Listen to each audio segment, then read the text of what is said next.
We'll start.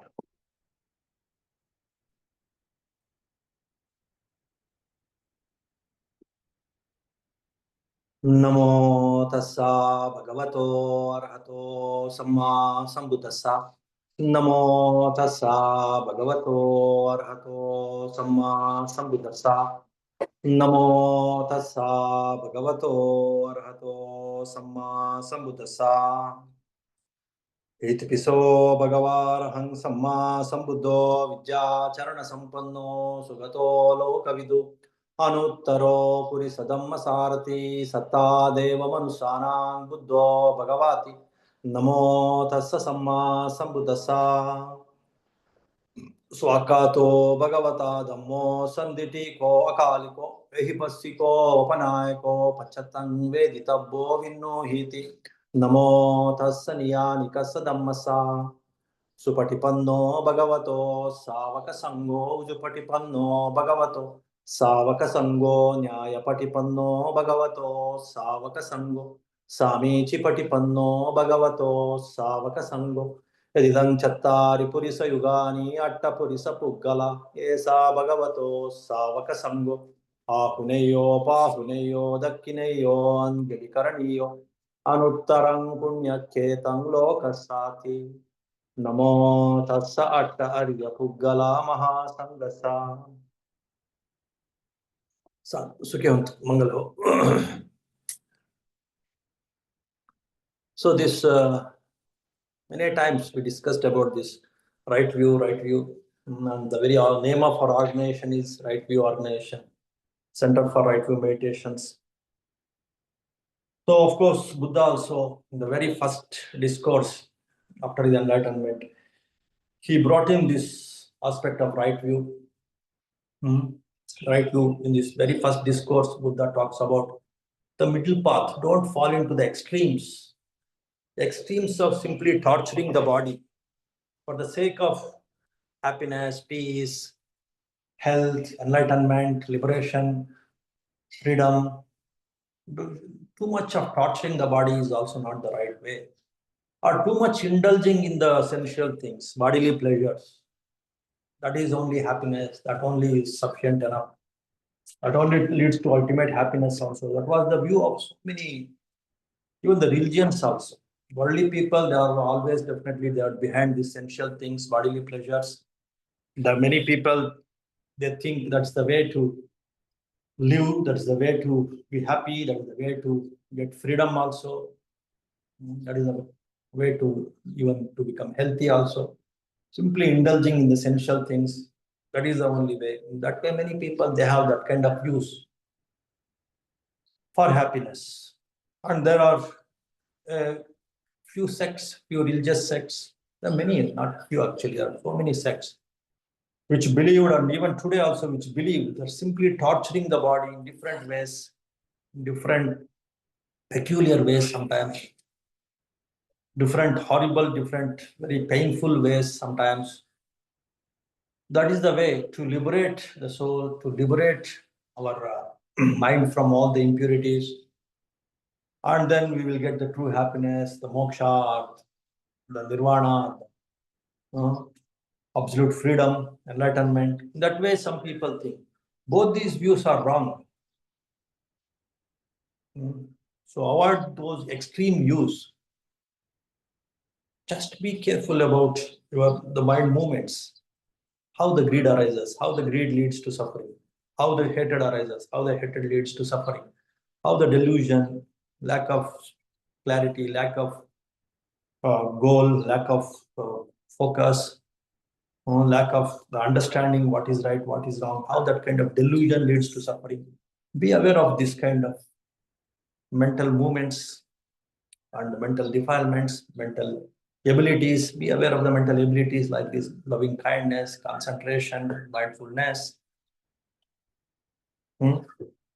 So in that way, bringing this moderation, bringing this mindfulness, bringing this morality, which is again a kind of moderation, again a kind of mindfulness, again a kind of middle path.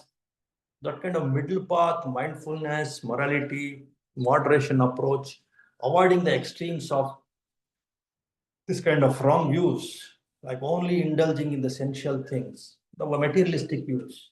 Again, many people, majority of the people, they are into this materialistic views. Accumulating wealth, competing with others, obtaining lot and lots of worldly things, materialistic things. That is the way to happiness. Many, 90% of the people are stuck, more than 90%, in this kind of extreme view. And some very rigid religious views, theistic views, thinking that there is one soul inside, and by surrendering to the Supreme Soul, torturing this body and liberating this soul, that is the way to get happiness, peace, liberation. Avoid that kind of extreme view. Just work on your mind, the mind-centered view, the middle path view, the moderation, mindfulness, morality view. This is the right view. This is one of the aspects of right view. This mind-centered approach to get happiness, to fix defilements with our own mental wholesome factors. That is the mind-centered approach, and that is the right view. Depending on only body, the materialistic, body-centered approach is wrong view, or soul-centered approach. Soul has to be freed by torturing the body and becoming one with the Supreme Soul. That soul-centered approach is one more extreme view. Avoiding these two extreme views, working on the mind, this mind-centered approach, where you avoid this extreme torturing of the body or extremely indulging in the bodily pleasures. That is one of the prime aspects of this right view. And that's what is taught.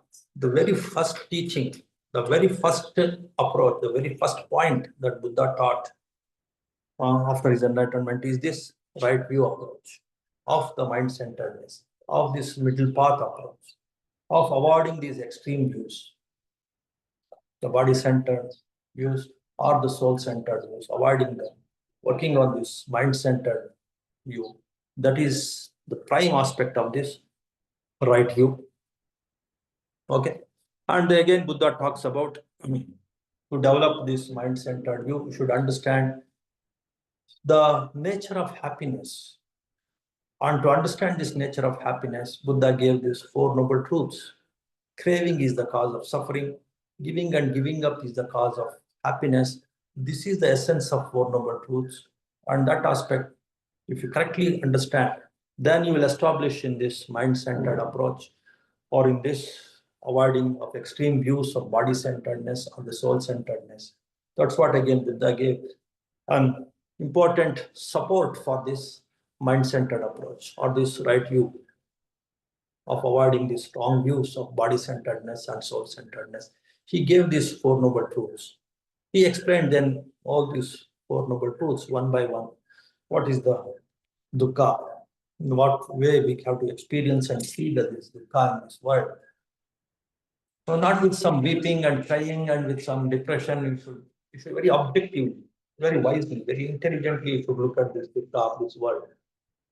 Then you should know the cause for this dukkha, this suffering. So it's not because of some divine being or somebody has cursed you, that's why you are suffering. It is because of your own attachment you are suffering. That is the second noble truth.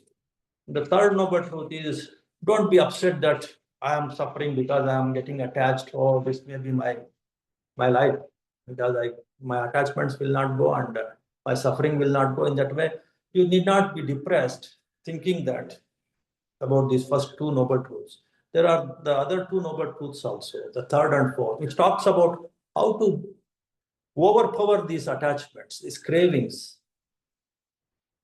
That's by substituting these cravings, attachments, with these givings and letting go, giving up and letting go, giving up and letting go, you can cultivate. Again, the mind has a lot of wisdom to cultivate this.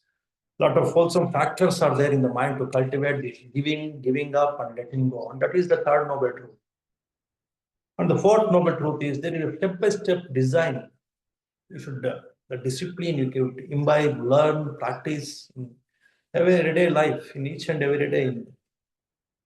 You can practice these things. And with each step that you take towards this giving up and letting go, through this generosity, morality, and meditation, Then you will establish in this giving up and letting go.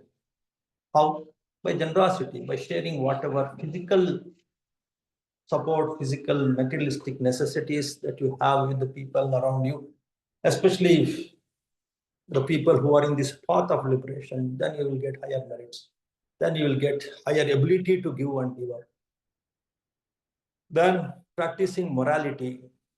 Again, morality, it will purify the mind, and also it will develop the ability to give and give up with absolute loving kindness, with absolute good for being good for others. That mindset will develop. Then morality will help you to establish in this giving and giving up.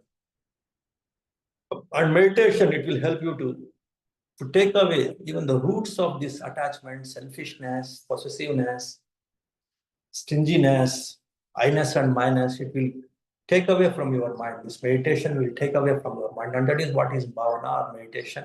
And in meditation, of course, there is samadhi and panya.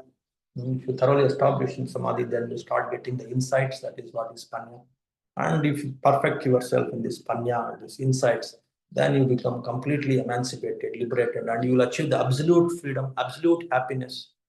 And that is what is the enlightenment. Of course, you have to practice step by step. If you are not bothered about enlightenment, even in this worldly life also, if these basic steps also will give you immense happiness, immense success, immense harmony around you, with you, all these things will automatically achieve. Because of that reason, this is applicable, this 4 number truths, not only those who are looking for enlightenment, even a person with minimum sense who is looking for some happiness, the true happiness, he should understand, he should practice this 4 number truth. It will again support your understanding of the right view, understanding of avoiding the extreme views of the body-centered happiness view or the soul-centered happiness view. Those kinds of extreme views you can keep away. You can establish in this on this mind-centered happiness view. So this in brief, this is what is the right way. So many monks, they requested Buddha also, and he is a chief disciple like Honorable Sariputta, to explain in detail this samadhi, this right view. And of course, Buddha also explained in so many ways. As I was telling you, each and every word of Buddha is about working on your own mind, avoiding extreme views, avoiding this craving and attachment, and avoiding the extreme views of body-centeredness and soul-centeredness. So this has that immense, that kind of teaching. Each and every word of Buddha's teaching, it's around this mind-centeredness, around this right view only. But in so many ways, Buddha explains this. So once a group of monks, they requested Venerable Sariputta. See, always you talk about, he's also a great propounder of this samadhi, this Venerable Sariputta, the chief disciple of Buddha. They requested many times. Buddha also talks about this samadhi, right view. And you also talk about so much about samadhi, right view. What exactly is this right view? Please explain. In that way, on one occasion, they specifically asked for this right view with this great disciple, Sariputta, Venerable Sariputta. And that's what is called the Samadhi Sutta. And it was again endorsed by Buddha, and it became one of the main suttas in Majjhima Nikaya. It's Majjhima Nikaya Sutta number 9.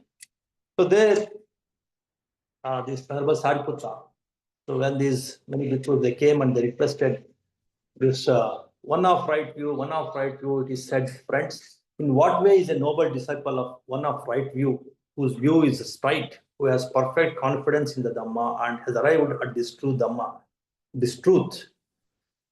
Indeed, friend, we would come from far away to learn from Venerable Sariputta the meaning of this statement, that is the right view, and how one will arrive at this right view.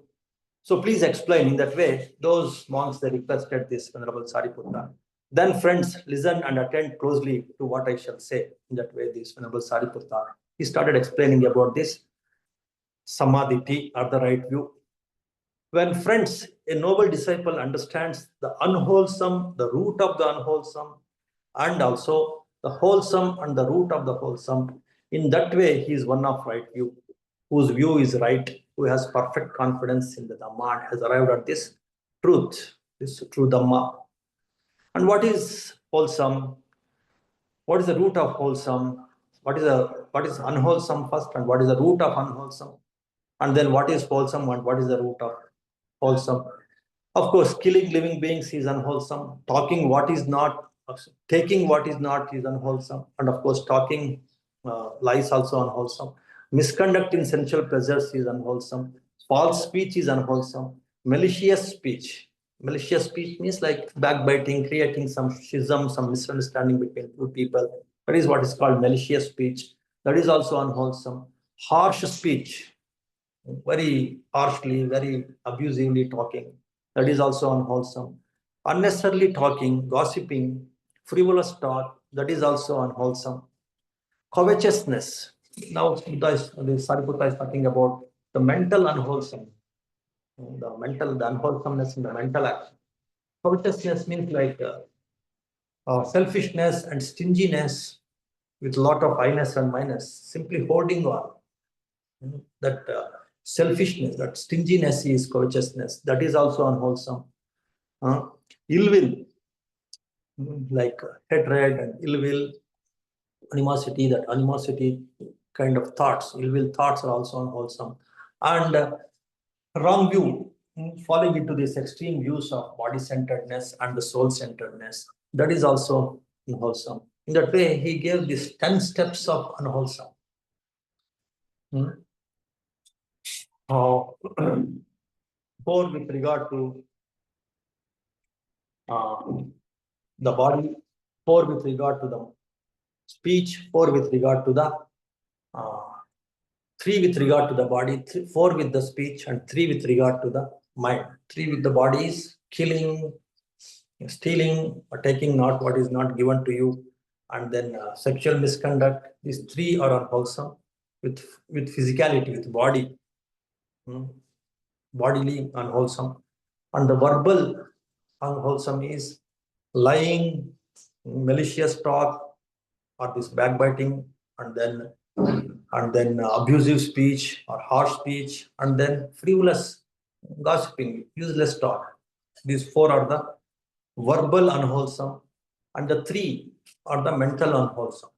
At the thought level itself, your stinginess in the mind, your possessiveness, greediness in the mind, and your ill will, your hatefulness in the mind, that is also unwholesome. And your wrong views, your ignorance about the right view, like falling into the extreme views of body-centeredness and the soul-centeredness, not knowing these 4 noble truths.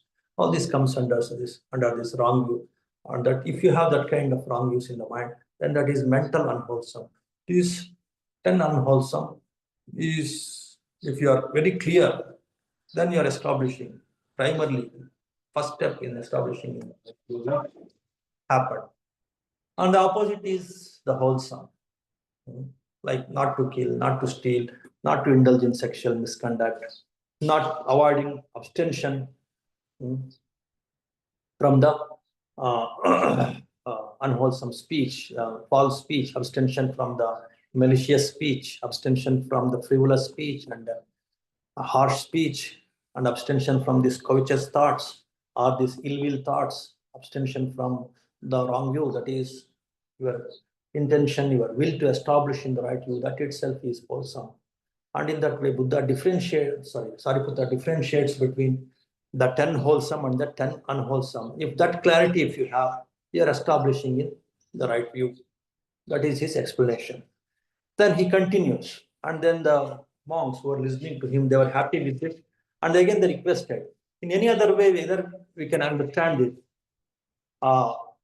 this right view, samadhi. But friend, might there be another way in which a noble disciple is of one of right view and has arrived at this right view? Then he continues this Venerable Sariputta. Yes, friends, maybe there is some other way. And like this, a noble disciple understands what is nutriment. Nutriment means that nutrition that supports your survival, your living, your existence. So what is that? Who understands this nutriment? What is this nutriment? And what is the origin of this nutriment? This nutrient, how it is supporting, what is its origin, this nutriment?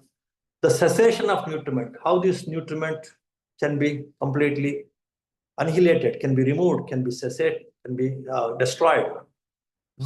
And the way leading to the cessation of nutriment, in that way, if a person understands, then he is establishing in right view. So what is this nutriment and the origin of nutriment and the cessation of nutriment? What is the way leading to the cessation of nutriment? There are 4 kinds of nutriment for the maintenance of beings that already have come to be, and for the support of those seeking a new existence. This nutrient or this nutriment, it is the one which will bring this body to this existence. And if this nutriment goes, then the body goes. So this nutriment, it's of 4 kinds. Because of 4 kinds of nutriments, we are existing. This body is existing, this mind is existing. What are those 4 nutriments? They are physical food. So if we don't take food, then we will die. That's why the physical food is the one nutriment. Whether it is gross food or the subtle food. Contact as the second. What is the second kind of nutriment? So any contact your eyes, some object if you see, that becomes the food, contact food for your mind. Then some contact, the sounds contacting your ears, that will become a food again to the mind. Then the taste and the smell, they become the food for your nose sense and tongue sense. And for the body sense, again, the touch, the physical feelings become the food. For these 5 senses, the 5 objects that we experience from the external world, they become the food. So that is the second kind of food, that is called the contact food. And mental volition is the third. The third kind of nutriment is the different kinds of mental volitions. Whatever volitions means, whatever intentions you have. You may be having different kinds of intentions. People have the greedy intentions or non-greedy intentions, hateful intentions, non-hateful intentions, deluded intentions or non-deluded intentions. The intentions in the mind is the third kind of nutriment. And the consciousness, the chitta, the very consciousness, the state of being aware. There are different kinds of consciousness. That is the 4th kind of nutriment. In that way, this Venerable Sariputta, he talks about the 4 kinds of nutriment. Then, with the arising of craving, there is the arising of nutriment. When there is craving is there, nutriment also is there. When the craving is gone, nutriment is gone. Again, the craving is the cause of nutriment. With the cessation of craving, there is cessation of nutriment. Once this craving is gone, completely removed, the nutriment also removed, which is supporting this body and mind. So that is the third aspect in this understanding of nutriment, the origin of nutriment, the cessation of nutriment. And the 4th one, the path or the way leading to cessation of nutriment is, again, practicing the Noble Eightfold Path. You have to practice the right view, right intentions, right speech, right action, right livelihood, right effort, right mindfulness, and right concentration. Then you can destroy, you can cessate this nutriment. Once the nutriment is, there is cessation, then your dukkha, your suffering also gone. Then you are liberated. So in that way, so this Venerable Sariputta is talking about in the same way as these 4 noble truths, even the nutriment, just like suffering is the cause, the suffering is there, very much there. Nutriment is also there, that's why they are existing. When we remove this nutriment, then we can remove suffering, and we can remove nutriment by removing craving. In that way, he has given the one more dimension, one more angle, one more face, one more way we look at this samadhi. Then he again talks about the 4 noble truths, as I told you. The noble disciple understands suffering, the origin of suffering, the cessation of suffering, and the way leading to the cessation of suffering. In that way, he is one of right view. That way, if you understand the 4 noble truths, then also you are one of right view. and you have arrived at the truth. And what is suffering? What is the origin of suffering? What is the cessation of suffering? What is the way leading to the cessation of suffering? Birth is suffering, aging is suffering, sickness is suffering, death is suffering, sorrow, lamentation, pain, grief, despair are suffering. Not to obtain what one wants is suffering. In short, the 5 aggregates affected by clinging are suffering. This is called suffering. That is the first noble truth. And what is the second noble truth? What is the origin of suffering? That is the second noble truth. Dukkha samudaya satya, the truth of the origin of suffering. It is craving which brings renewal of being, is accompanied by delight and lust, and delight in this and that is craving for sensual pleasures, kamatanaha, craving for being, bhavatanaha, craving for non-being, vibhavatanaha. This is called the origin of suffering. And what is the cessation of suffering?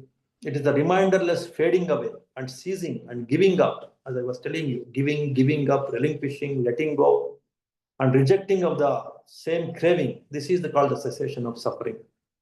And what is the way leading to the cessation of suffering? It is the same, the eightfold path. That is right view, up to right concentration, right intentions, right speech, right action, right livelihood, right effort, right mindfulness, right concentration. This is called the way leading to the cessation of suffering. In that way, he explains the 4 noble truths. In that way, one who establishes, understands the 4 noble truths, then he is also arriving at the right view. So, in that way, the Venerable Sariputta started explaining to make the things much more clearer and deeper for these noble disciples, these great some monks who are listening to him. And again, they requested, is there any other way to explain this right view? Is there some other way to explain this right view? And again, he continues, yes, there might be, friends. A noble disciple understands aging and death. Not only nutriment, which is the cause of our birth and our sustenance, even the aging and death. If a disciple understands aging and death, the origin of aging and death, the cessation of aging and death, the way leading to the cessation of aging and death, in that way also he is one of right view, and he has arrived at this true right view, true Dhamma, this truth. In that way he explains. And what is aging and death? What is this origin of aging and death? And all he started explaining. The aging of beings in various orders, like their old age, brokenness of teeth, grayness of hair, wrinkling of skin, decline of life, weakness of faculties. This is called aging. The passing of beings out of the various orders of beings. They're passing away. That means like they just leave this body, take up the another body. That is called passing away. They're passing away. Dissolution, disappearance, dying, completion of time, dissolution of the aggregates, laying down of the body. This is called death. So this aging and this death are what is called the aging and death. That is the understanding of the aging and death. With the arising of birth, there is the arising of aging and death. What is the origin of this aging and death? Your birth itself is the origin of your aging and your death. Once you are arrived, once you have taken birth, you can definitely have to go through aging and death. With the cessation of birth, there is a cessation of aging and death. If the birth is stopped, then only you can stop this aging and death. The way leading to the cessation of aging and death by cessation of the birth is again through this noble eightfold path.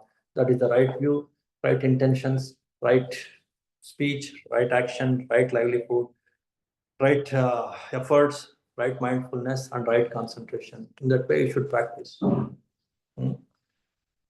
So that is in simple, dāna, shīla, bhavana, your giving and giving up should, if you keep on increasing, then automatically this aging and death also you can handle. You can come out of that, and you can come out of course, you can come out of aging and death by coming out of this birth also. And then you will be completely free from this repeated births and deaths, which is the cause of suffering, which is suffering. In that way, he's explaining. Then again, they requested whether there is some other way to understand right view, or a person who has come to right view. Can you explain? In that way, they requested this Venerable Sariputta. Then he continues. Yes, it says possible, friends. The noble disciple understands birth, the origin of birth, the cessation of birth, and the way leading to the cessation of birth. In that way, he is one of right view, and he has arrived at this truth of right view. And what is birth? What is origin of birth? What is the cessation of birth? What is the way leading to the cessation of birth? The birth of beings into the various orders of beings, they're coming to birth, precipitation in the womb, in the mother's womb, generation, manifestation of the aggregates, generation and manifestation of the aggregates. Aggregates means the body aggregate, and in the mind there are 4 aggregates that many of you know, the 4 aggregates of the mind and 1 body aggregate. When it starts generating, when it starts manifesting, that is what is birth. Obtaining the basis for contact, not only these 5 aggregates, even the basis for contact also, even the small infant, even the fetus in the womb, it starts developing. What are the 6 bases of contact? 1, the mind, and all these 5 physical senses that also start developing. That is also birth. That is what is called the birth. With the arising of being, there is the arising of birth. With the cessation of being, there is a cessation of birth. The way leading to the cessation of birth is just this Noble Eightfold Path, that is from the right view to the right concentration. In that way, Sariputta Bhakti explains. So what is the cause for this birth? That very strong intention of I should become something. That is called being, that is called bhava. That strong intention of becoming something. That is there, then only the birth is possible. If that strong intention of becoming is not there, then there is no birth. That is actually the third aspect that he's telling. If you remove that strong intention of becoming something, then there is no birth. And how to remove that strong intention of becoming something? Again, by this Noble Eightfold Path. Starting from this right view to the right concentration, you should achieve that right concentration also. Then only you will come out of this strong intention of, and of course, then you will get the insight, knowledges, the panya also you will get. Then this strong intention to become something, that will go away from the mind. When that goes away, then the birth will not be there. So in that way, Sariputta, Venerable Sariputta is explaining about this birth. Understanding birth also leads to understanding of this right view. Then again they continue. Is there some other way to establish in this right view? Then again he says, yes, there may be, my friends. A noble disciple understands what is being, what is the strong intention of becoming something or being, or the origin of being, the cessation of being, and the way leading to the cessation of being. In that way, if we can understand these 4 aspects about this being, just like the 4 aspects about suffering, if you understand that is the 4 noble truths, that is also right view.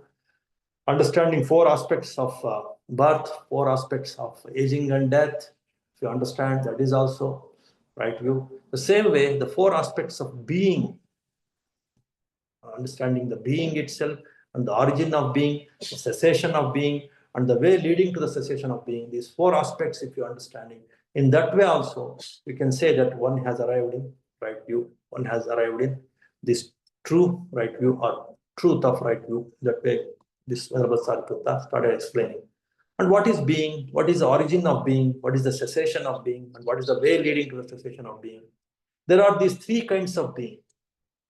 Sense-sphere being, fine material being, immaterial being.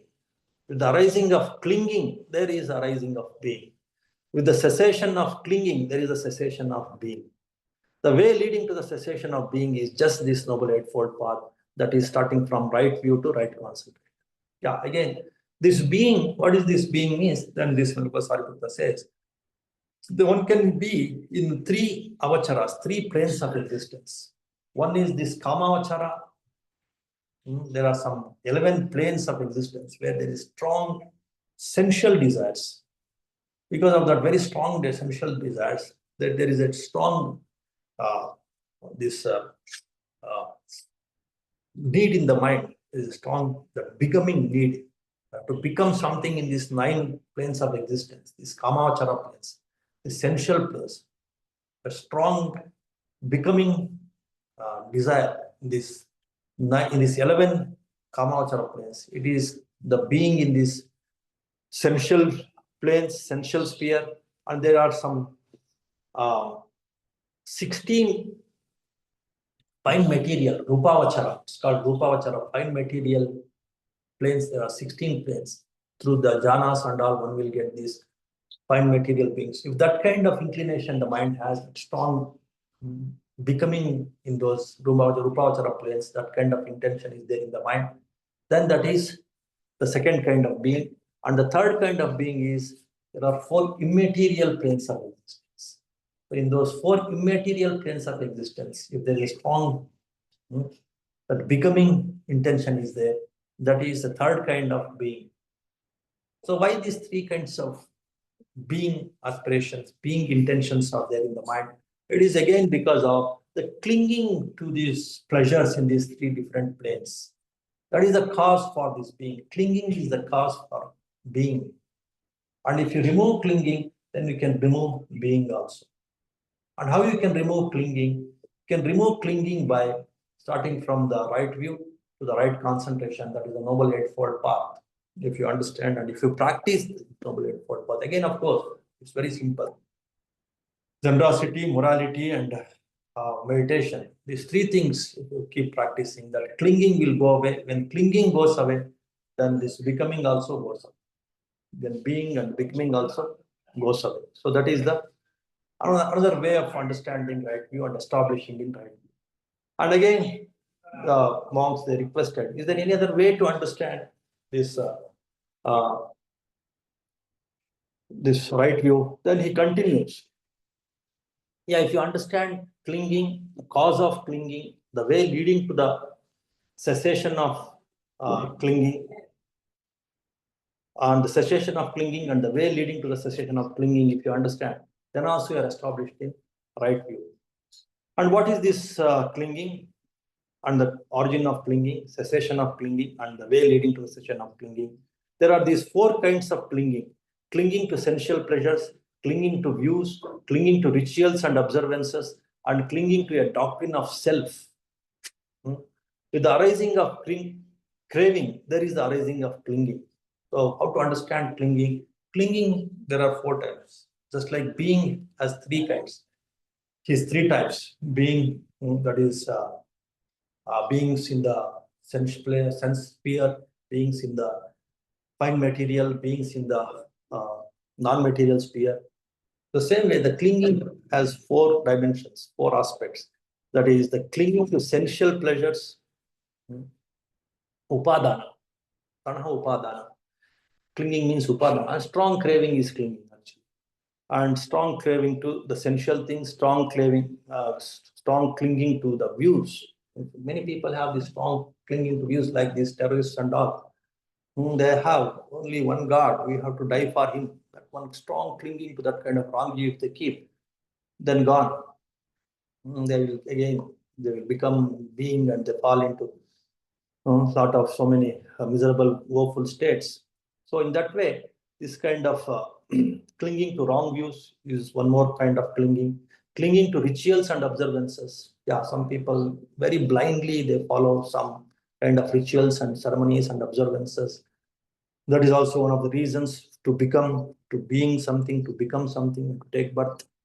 And clinging to a doctrine of self, attavada. There is something called self, there is soul and self, attachment to that soul and self is also one kind of clinging. These four kinds of clinging are the first aspect of this clinging, understanding clinging. The second aspect of understanding clinging is the origin of clinging. So what is the origin of clinging? Craving is the origin of clinging. And what is the cessation of clinging? If you remove craving, if you cessation of craving is the cessation of clinging. With the cessation of craving, there is cessation of clinging. If that you understand, that is the third aspect. And the fourth aspect is starting from right view to right concentration, the Noble Eightfold Path, dāna, shīla, bhavana, or this Noble Eightfold Path. They're actually one and the same in a way. If you concise these Noble Eightfold Path into three, then it becomes dāna, shīla, bhavana, especially for lay people. If that you practice, then the clinging will go away because the craving will go. So that is about the another way of understanding right view. Then again they continue. And of course, this Sariputta also started giving explanation of understanding craving, understanding the origin of craving, the cessation of craving, and the way leading to the cessation of craving. In that way also one can understand right view. So there are 6 classes of craving. Craving for forms, craving for sounds, craving for odors, craving for flavors, craving for tangibles, craving for mind objects, as I was telling you. So how to understand craving? Craving is for 6 things. 5 physical, through the 5 physical senses, we crave for 5 physical objects. Like through this eyes, we crave for the visible objects. Through the ears, we crave for the sound objects. Through the nose, we crave for the smells. Through the tongue, we crave for the tastes. Through the body, this touch sense, we crave for the tangible objects. We feel like touching something soft or smooth or light. There's different things we crave for. And also through the mind, we crave for some mind objects. So in that way, craving is of 6 kinds. So what is the reason for this craving? With the arising of feeling, there is the arising of craving. With the cessation of feeling, there is a cessation of craving. The way leading to the cessation of craving is just this Noble Eightfold Path. That is the right, starting from right view to right concentration. That is this dāna, shīla, bhavana. If you practice, then you are feeling wrong feelings, unnecessary, some emotions, wrong feelings we develop in the body, in the mind also. That leads to cravings. So when you remove these ignorant feelings, physical feelings or mental feelings, physical feelings towards these 5 sense objects, 1 mind object, then automatically your cravings also will go away. And that you can practice by this simple 3-step training of dāna, shīla, bhavana, generosity, morality, and meditation. So in that way, Buddha is explaining. And again, Sariputta is explaining. And again, he continues. Then you can understand what is the feeling, what is the origin of feeling, and what is the cessation of feeling, and the way leading to the cessation of feeling. There are these 6 classes of feeling. Feeling born of eye contact, feeling born of ear contact, feeling born of nose contact, feeling born of tongue contact, feeling born of body contact, feeling born of mind contact.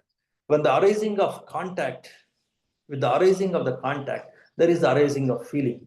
With the cessation of contact, there is a cessation of feeling. So the way leading to the cessation of feeling is just this Noble Eightfold Path, starting from right view to right concentration, or this generosity to meditation, generosity, morality, and meditation. In that way, again, he is explaining about the feeling. The feeling again comes. The feeling again comes with a mere contact. So if the visible objects, if they come in contact with your eye sense, with the eye sense contact, then the feeling for that particular object comes in the mind. When you keep on closing your eyes, when you're not at all looking at the visible objects, then those visible craving, visible craving will not at all arise in the mind because of the contact. When this eye sense come in contact with the objects, then only the feeling comes, then only the craving comes. When the very contact is stopped by closing your senses, then or by developing your sense objectively, that you are practicing sense awareness meditations. You can't close all the time all your senses. You have to use them definitely. But you have to make them more and more objective, more and more sharp and sensitive and objective. Then automatically the contact becomes weaker and weaker. When the contact becomes weaker and weaker, the feelings become weaker and weaker. When the feelings become weaker and weaker, the craving, the attachment to those objects, it becomes weaker and weaker. So in that way, Venerable Sariputta Bhante is explaining, understanding these contacts by developing the sharpness and sensitivity and objective awareness with these 5 senses, you can reduce contact. And again, that kind of objectivity, mindfulness to this sense awareness, again, that depends on this generosity, morality, and meditation. In that way, if you can practice, again, you are establishing in right view. That's what he explains. And again, they requested. So what is the cause of this again, these contacts? The 6-fold base, ayatana, the 6-fold base, that is these 5 physical senses, which are very much there in these 5 senses. And these physical senses They are because of the materiality and mentality, nama rupa, and that materiality and mentality is because of the consciousness, vijnana, and the consciousness is because of the mental formation, that is the defilements and the ignorance. Finally, you see, everything will boil down to the ignorance and the defilements. So if you understand the ignorance and defilements, the mental formations are nothing but defilements. So when you understand this ignorance and defilements, the origin of these ignorance and defilements, and the way the cessation of ignorance and defilements, and the way leading to the cessation of ignorance and defilements, then also you're established in the right view. So there he is explaining that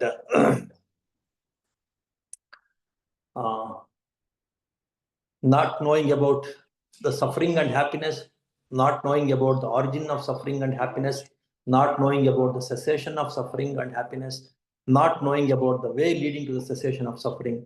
This is called ignorance. With the arising of the taints, there is the arising of ignorance. With the cessation of the taints, there is the cessation of ignorance. The way leading to the cessation of ignorance is just this Noble Eightfold Path.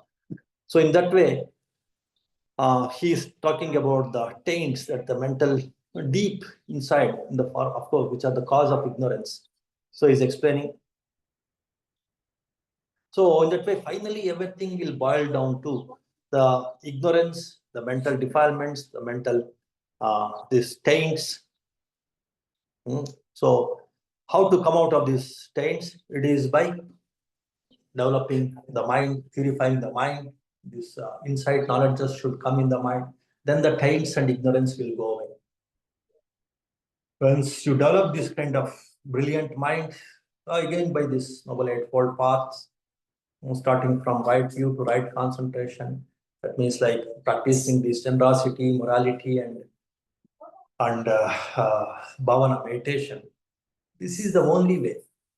In fixing all these problems, which are interconnected, you see here, the aging and death, the birth, that intense desire to take birth, and your clinging, and your craving, and your feelings, and your five senses, not controlled five senses, and your ignorance of not knowing the happiness is not in the indulgence. The happiness is in developing the sensitivity of the mind, developing the purity of the mind. That understanding, if you don't have, then you have not understood the true happiness. So if you have not understood true happiness, then you are stuck in the suffering. And that suffering is again because of this cycle of ignorance and the craving, ignorance and craving, ignorance and craving. It will keep on, and it will push you into this aging and birth and death and all kinds of suffering. And once you develop this mind purity, mind sensitivity, and control in the mind, not getting carried away in the external sensual objects, with your objectivism, with your selflessness, with your generosity, with your morality, and your meditativeness, develop that sense control, develop that sensitivity, develop that purity, develop that inner joy of mind equanimity and mind purity, then automatically the ignorance and the craving, they become weaker and weaker. Then the suffering becomes weaker and weaker. Then you will become more free and more happy and more liberated. So in that way, this Sariputta, Venerable Sariputta explains about the different ways of understanding right view, different ways of fixing this ignorance and craving by developing this Noble Eightfold Path or this shortened Noble Eightfold Path, that is the three-step training, generosity, morality, and wisdom, generosity, morality, and meditative wisdom. If you develop this, that is good enough. It will take care of your right view, your freedom, your happiness, your health, your peace of mind. So that is the summary of this. Samadhi Sutta, or this right view. So this nobody teaches, only the Buddhas will teach. All the Buddhas will discover this. During that night when Buddha became completely thoroughly enlightened. So what happened during the 3 watches of the night? So he became more and more. He developed a tremendous purity because of his parmis and perfections. So in the first watch of the night, he could see his previous lives. In the second watch of the night, he could see the previous lives, the cause and effect of all other beings, not only himself. And in the third watch of the night, he could see all these links that I have explained now in Samadhi, the craving, feeling, the salayatana, 6 sense bases, ignorance, the taints, defilements, how these things are multiplied, then automatically the becoming, the intense desire to become something, and how the birth happens, and how after birth, aging and death happens, and how one gets trapped into these repeated births and deaths. So this is called dependent origination, paticca samuppada. This was discovered, this was actually seen by Buddha during his last phase of supreme enlightenment, when he was sitting under the Bodhi tree. That is at the final stage of his supreme enlightenment. After knowing about the universe, about the complete existence, about the body, mind, and about complete existence of not only himself, of others also. So after that kind of supreme knowledge, he got this knowledge of the Four Noble Truths, and he got this knowledge, this right view. Of course, right view is mainly the knowledge of the Four Noble Truths, and of course, this is of mind-centeredness. This knowledge he obtained as the ultimate knowledge, of supreme enlightenment. So because of this kind of supreme enlightenment only leads to this supreme knowledge of right view, only the Buddhas can discover this. No other individuals, no other beings can discover this. And because of this is very unique also. They only discover, and they only can teach this. And they could liberate millions and billions of beings, not only humans, even the divine beings. So in that way, this right view, the knowledge of these Four Noble Truths, the knowledge of this middle path, this mind-centeredness, not falling into this extreme views, and in understanding of this unwholesome and wholesome. Why we should understand unwholesome and wholesome? Or unwholesome, it will come back to us. Whatever we do, we get back. If we care, we will be cared. If we kill, we will be killed. This is very simple. That's why we should not indulge in killing. If you want to kill. If you are ready to be killed, okay, then you can kill. If you don't want to be killed, but you want to kill, means no, then it will not work out. If you kill, you will be killed. There is no shortcut. That is what is this law of cause and effect. Law of action and reaction. Whatever you do, you get back. Because of that reason only, understanding this wholesome and unwholesome, that is also, it comes under right view, because it depends on this good begets good, bad begets bad. Whatever is the action, that is the reaction. Whatever we sow, we reap. As you sow, so you reap. So this basic understanding, this law of cause and effect, this law of action and reaction. So if that is there, then you have understood wholesome and unwholesome. Then automatically, if you don't want to be cheated, you don't cheat. If you don't want to be killed, then you don't kill. Don't want to lie. If you don't want to be lied, then you don't lie. Very simple. That way, you can design your life. That is what is again the right view. Based on that right view, you can lead a right life. And then understanding these Four Noble Truths about suffering, understanding the 4 aspects of knowing all these dependent origination in aging and death, birth, becoming being, and clinging and craving and feeling, and then contact, 6 sense bases, and all these arise because of ignorance and the mental defilements. We keep on reducing this ignorance and mental defilements by this meditation, by this generosity and clarity and meditation. You can reduce all this clinging, craving, becoming. Then automatically birth and aging and death will be removed, will be destroyed, will be cessation of that happens. So this kind of discovery this kind of dependent origination discovery, this kind of Four Noble Truths discovery, this kind of law of cause and effect discovery, this kind of mind-centeredness, or this middle path on mind-centeredness discovery. It is possible only by the Buddhas. Only it's the Buddha's mind have developed that kind of maturity,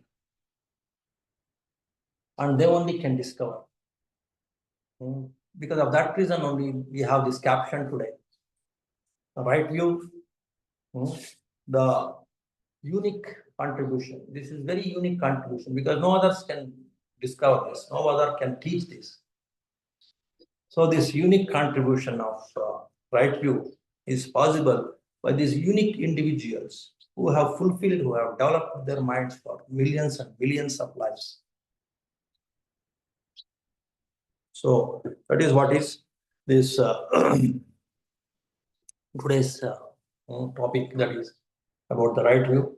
And please understand this, simply blindly thinking that I do this, I do that, I'm a great Buddhist in that way, don't have that very petty ego. It is very cheap and petty ego. Keep away all those things. Then you are not, if you keep on to that kind of petty egos, and then if you think that you are understanding, the progressing in Dhamma, in progressing in this Buddhism, you are a fool. The more you understand this, the more you penetrate into this right view, through this generosity, morality, and meditation, then you are a true Buddhist. So that means establishing more and more in right view, then you are establishing more and more in Buddhism, establishing more and more in this Dhamma. Keep this as the tagline, keep this as the bottom line.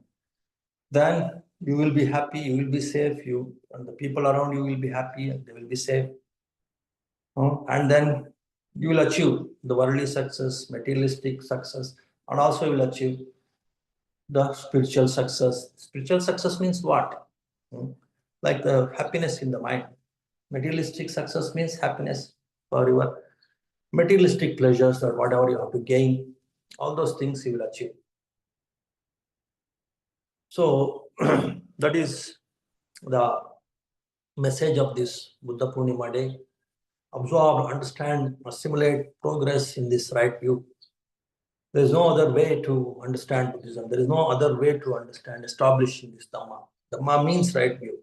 Buddhism means right view. If you bring in and if you have some blind versions of Dhamma and Buddhism, then you corrupt yourself, you will create problem for yourself and you create problem for others also. It will be like any other nonsense, wrong view-based religions.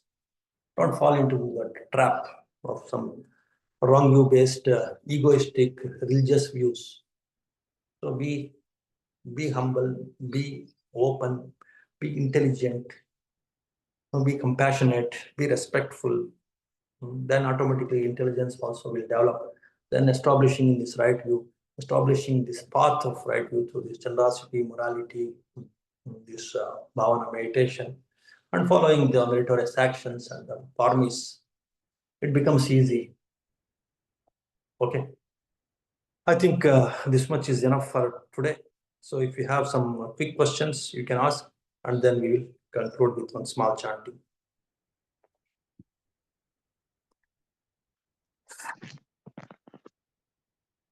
Ask correctly, design the question properly, and see the relevance of the question also. Then if we can ask, then it will be beneficial for many people. And that's how actually one should develop one's wisdom also.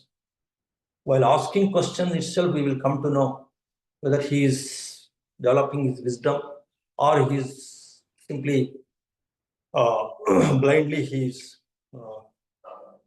asking. So that itself people will gauge very easily. That's why be skillful in asking the question also. Then it will benefit you, benefit others also. Okay. Okay, now you can ask questions.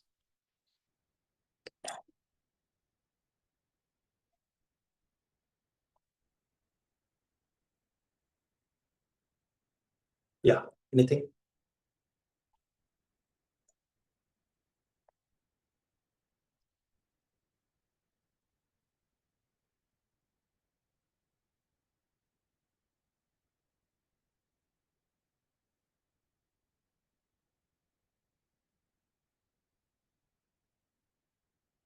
Okay, now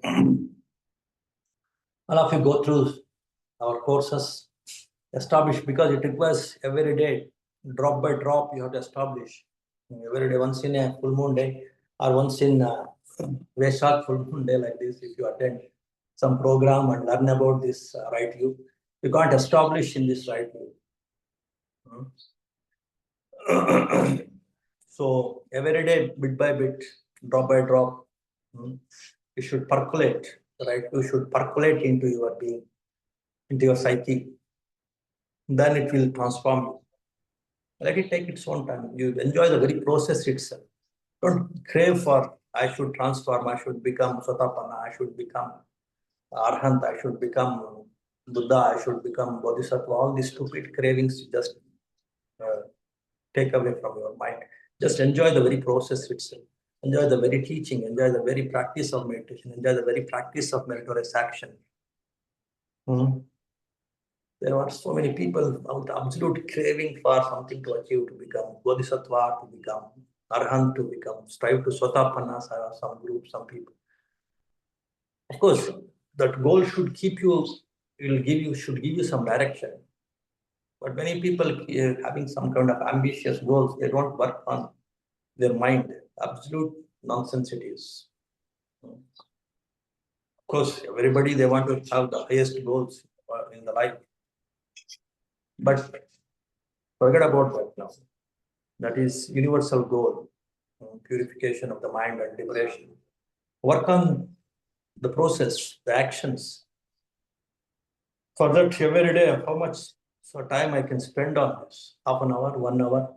There are so many options that we have created. Practice sessions are there, Dhamma talks are there, some training programs of different meditation techniques, training programs are there. Then again, from some scriptures, discussion and teaching will be there. So many options, because this right view should trickle down into our psyche, bit by bit, part by part, drop by drop. So because of that reason, you don't ignore the daily practice, everyday practice. Just don't give up. Give priority to this. The world has so many 1 million attractions. But it is all nonsense. In no way that it will help you. I 100%, authoritatively I tell you. At least this half an hour in a day, if you give this is far superior than, millions of times superior than whatever joy, whatever aspirations, whatever success, whatever cravings that you are having in the worldly life, thinking that it will give you happiness. It will give you this right view happiness. Million times more than that. Keeping this in the mind, you establish in this right view, then you are established in Dhamma, established in true Dhamma, Saddhamma, established in right Buddhism, the true Buddhism. Of course, there are different ways, there are millions of sects, hundreds of sects, at least thousands of sects. But if there is no this right view, then it should be discarded. If the right view is there, then only it should be absorbed. Any version of Buddhism, any version of Dhamma. If the right view is missing, then it's dangerous.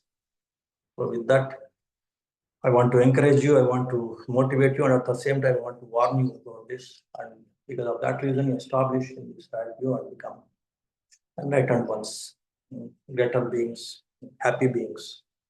Okay, so with that, we'll conclude. We'll have a small chanting and a wish for the well-being of all beings, and also sharing the merits of this Dhamma talk also to all the beings. And then we will conclude.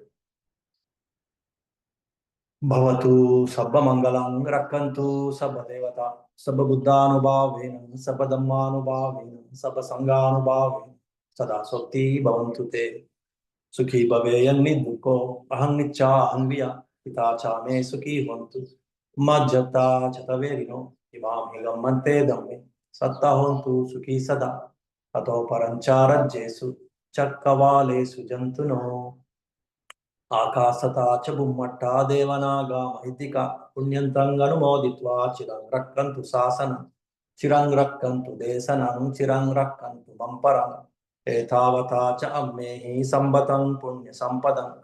Sabbe deva anumodantu, sabbe bhuta anumodantu, sabbe satta anumodantu. Sabba sampatti siddhya, nibbana sampatti siddhya. Idaṃ no ñātinaṃ hotu, sukhitā hontu ñātayo. Idaṃ no ñātinaṃ hotu, sukhitā hontu ñātayo. Idaṃ no ñātinaṃ hotu, sukhitā hontu ñātayo. Sabbe buddha balapata pache kanan chayan balang arhantanan cha tejena rakhang bandami sabbaso. Sabbe dhamma balapata arya satchanan chayan balang dhamma chakkasa tejena rakhang bandami sabbaso. Sabbe sangha balapata vimuktanan chayan balang sasanassa tejena rakhang bandami sabbaso. Imina punya kammena mame bala samagamo satan samagamo hotu yava nibbana pattiya idaṃ me punya kammam asava kayam vaham hotu sabba dukkha pamucchatu nibbana sampaccayo hotu. Sad sukhi hontu mangal ho. May all of you be happy, healthy and peaceful. May all beings also be happy, healthy and peaceful.